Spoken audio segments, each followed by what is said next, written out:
BookPage, and I'm joined today with Karyn Henley, a local Nashville author who wrote the original children's Bible and who just released the second installment of her young adult fantasy series, and it's called Eye of the Sword. The first was Breath of Angel. Thanks so much for joining us today. Thank you. It's good to be here. I would love to talk about first the beginner's Bible, because that's kind of what put you on the map, was your children's Bible. What inspired you to write children's Christian books? What inspired you? Actually, when I began writing before 1979. My first book came out in 1979, and it was not a Christian book. It was not a non-Christian book, but it was not for the Christian market. It was an easy reader. It was a science book for young children. Mm-hmm. And I kept writing, and when my own son was a preschooler, I went to we lived in Nashville then at the time, and I went to one of our local Christian bookstores, and I was looking for a good Bible story book for him. My degree, my bachelor's degree is in elementary education, and I have a certificate in early childhood, so I knew exactly what I was looking for.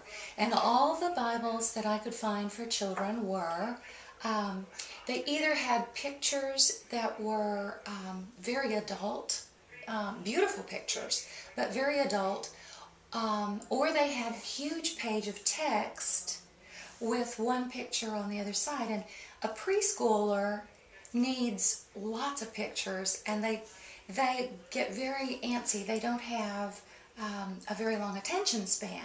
And so I'm picturing myself there trying to read this huge page of text while my son looks at this really adult picture, and it was a Bible for children. So I said, okay, there's nothing here. And because I was a writer, if you're a writer, you know that if you're looking for a type of book and it's not there, ooh, that's kind of, okay, well, let me write it. So I did, and obviously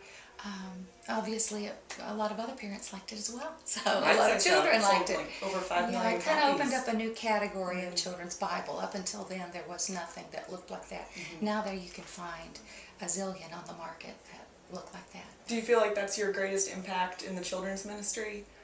In children's, I don't know. I am so close to what I do, mm-hmm. and I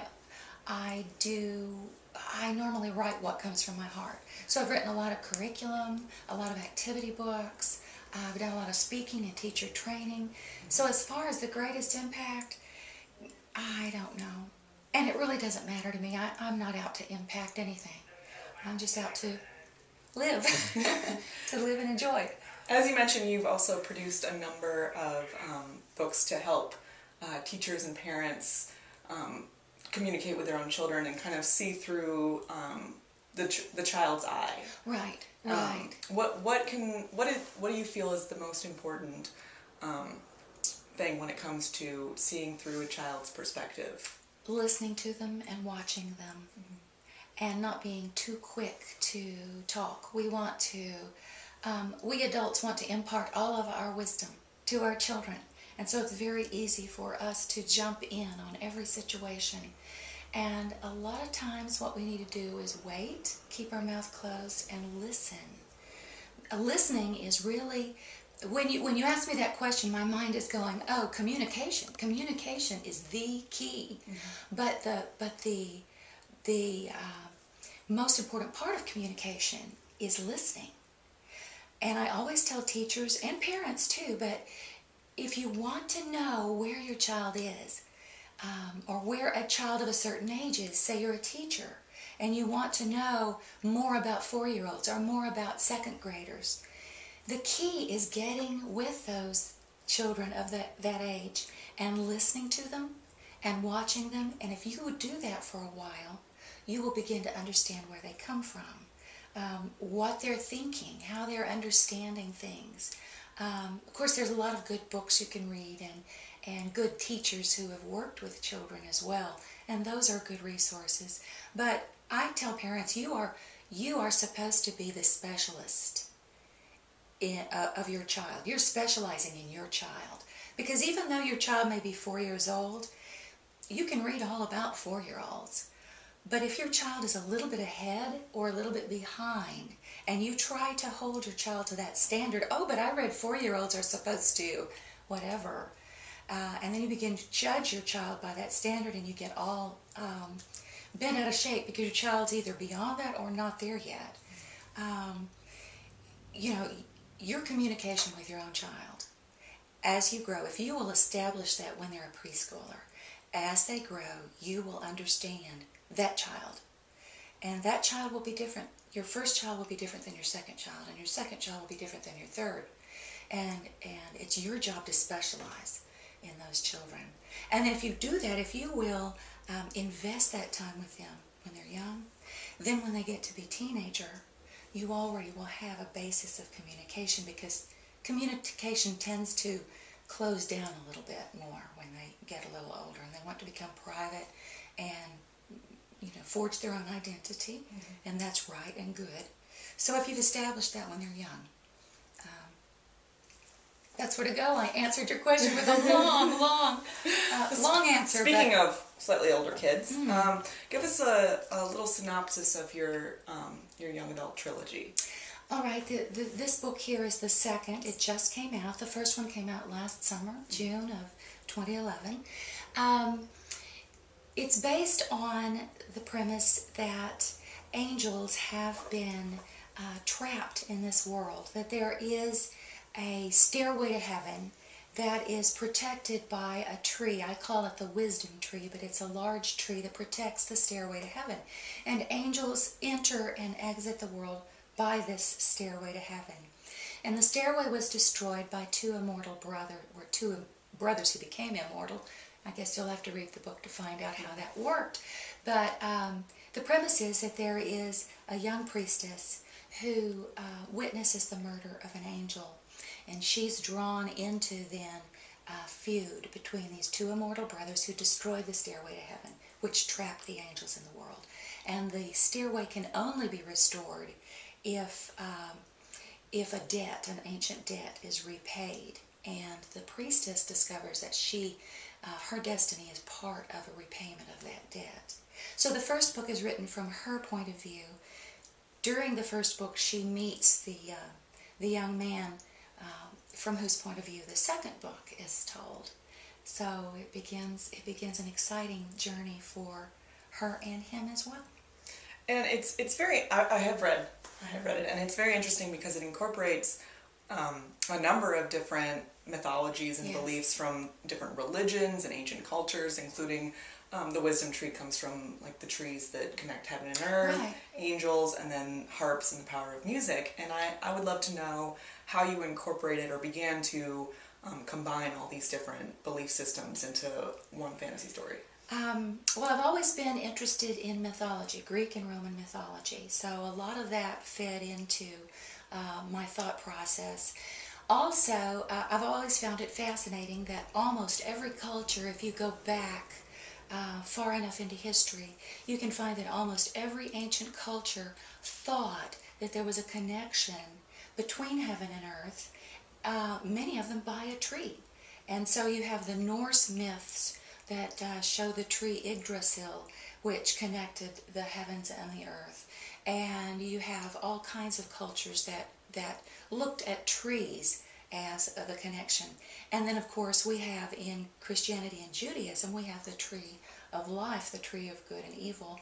And then, of course, the cross, which is a tree that we see as our redemption. So all of that played into the thought about the story.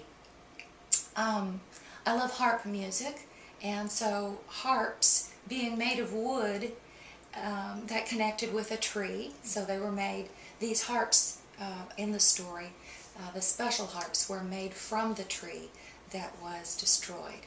And as far as angels go, I'm fascinated by ancient history, not just the mythology, but also the way people lived in ancient Palestine and ancient Rome, ancient Greece. And I think all of that grew from my research into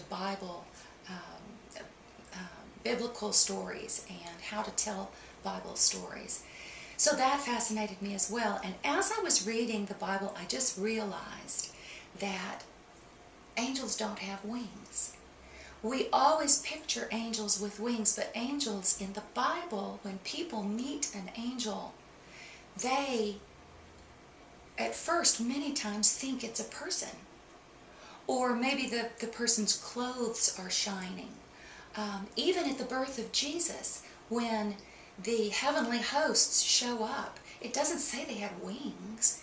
They just showed up in the heavens. So we don't know that angels had wings. Now there is a type of what we would call an angel in the Bible that is described in Ezekiel as having wings, and those are, and the also the cherubim and the seraphim and the carving over the Ark of the Covenant, that had wings as well.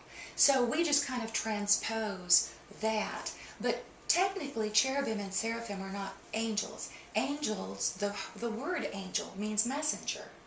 So any type of an angel is one who brings messages to people on earth.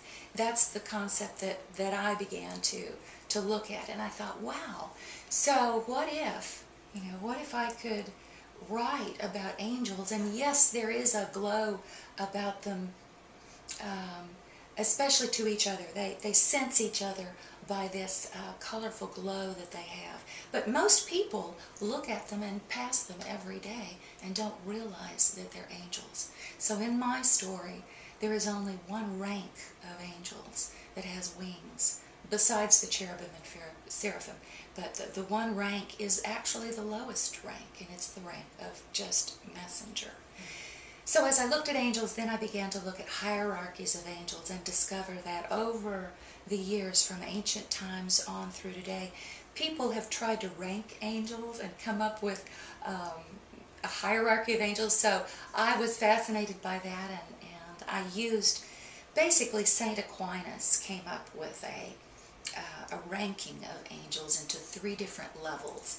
And I took that and used that and changed it a little bit, taking my own fictional take on it, my fictional point of view on it. But that's where I began with all of that. And again, that is a very long answer to a very short question. But well, I would also love to know what your process was with switching over to a completely different audience from, Bibles for children, obviously that's for little kids, versus young adult readers who would enjoy a fantasy book. How was your process of switching audiences? It was actually very easy, because when people look at the bulk of work I've done, they say, kind of like you do, oh, there's the original Beginner's Bible that you wrote, and you wrote songs and books for preschoolers, and now you're writing for young adults. But I've been writing, you have to remember, I've been writing for over 30 years. So I've not only written for preschoolers, but I've written for middle graders, I've written for young adults. I've written curricula, not strictly curricula, but books that people do use in classes for young adults on, really it's apologetics if you want to use the technical term, but it's on why I believe in Jesus and why I think that makes sense. And so I was writing for young adults already, and so it also will make more sense when you realize that my first child was born in 1979, the same year my first book was published. So I had 2 babies in 1 year, and one happened to be a book. So as my children grew, I grew with them. And as they got older, of course, you begin to understand a teenage mind more. And so it felt very natural for me then to move into young adult fantasy. And as I'm a reader, so I read books for adults, I read novels for young adults. That's really one of my favorite categories, because there's so many wonderful books for young adults. And so it was very natural to move right into writing for that age group. Can you give us a preview for the third installment? The third book, the first book is from the young woman's point of view, the second from the young man. The third book will alternate between them. And you will see a continuation of not only their relationship together, but of their struggle to restore that tree, because that really is something that does not happen in the first and second book. It's something they're moving toward. And there are a lot of obstacles that they have to face before they can actually get to the point where, will they restore the tree? Won't they restore the tree? The angels want them to. The malevolents, who are the renegade angels, don't want them to. So we'll see. Well, thank you so much for being here today. You are very welcome. Be sure to check out her young adult series and her children's Bibles. Thanks so much. Thank you.